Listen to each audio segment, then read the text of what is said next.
Folks, Chadi Nabhan here with the Hem-Onc Pulse, the host of the Hem-Onc Pulse, and with Blood Cancers Today, here on site at ASCO in Chicago, after we already finished the Taylor Swift concert.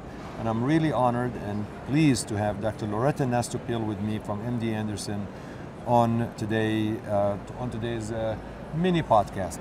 So Loretta, just tell us a little bit about your experience at ASCO, and specifically I wanted to hone in on what they call the Transform study. Tell us a little bit about that. ASCO is such a great meeting because you have such a large amount of data to consume in a very short period of time. So I always walk away with a lot of inspiration and also a little bit of motivation to do a better job, so that I go home, I take what I learned, try and identify what's the next wave for patients, and then get ahead of that curve. So what I presented at this meeting was a subgroup pre-planned analysis of the Transform study. So to remind everybody, that was the randomized phase 3 looking at lisocabtagene versus standard of care in early relapsed large cell lymphoma patients. Transform study. One of the stratification factors was looking at chemo responsiveness to frontline. So this is a baseline characteristic.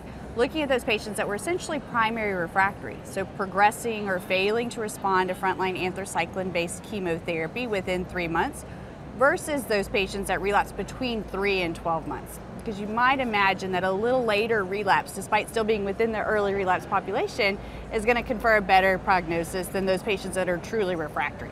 So that's what we set out to explore, and sure enough, those patients who were primary refractory had less favorable outcomes, but still lisocabtagene well outperformed the standard of care.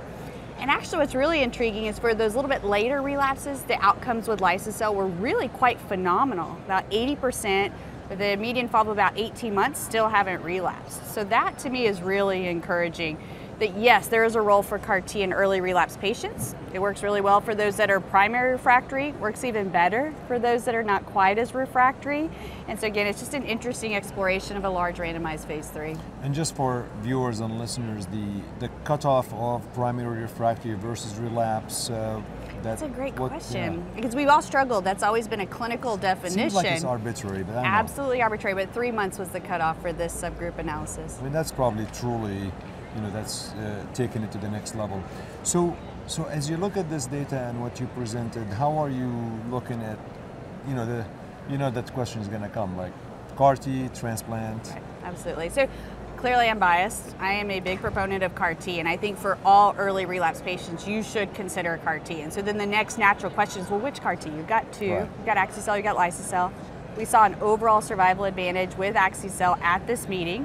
The Transform study is a little bit less mature. We haven't seen the overall survival analysis yet, but I presume that you'll see similar outcomes. And so how do I choose? For my older, frailer patients, I'm going to pursue lisocabtagene because I do think it has a better safety profile, but I love the availability of axi-cel, the reliability of manufacturing. So we are giving more axi-cel in those early relapse patients than anything else.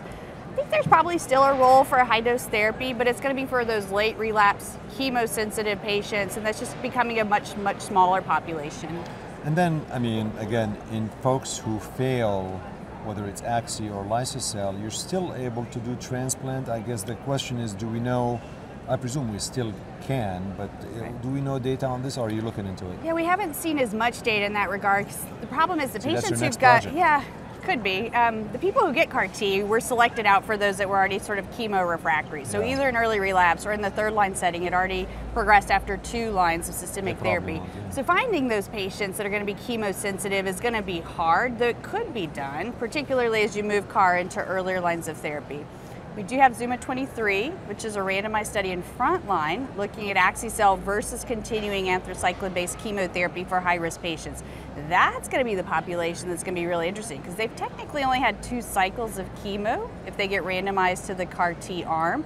So when they progress, I think that's going to be the population to study. Can you salvage them with chemotherapy? So that's interesting. ZUMA 23 is taken 2 cycles of anthracycline-based therapy, then randomization continues. You get randomized after 1 cycle, but if you're randomized to the experimental arm, you get 2 full cycles before you get CAR.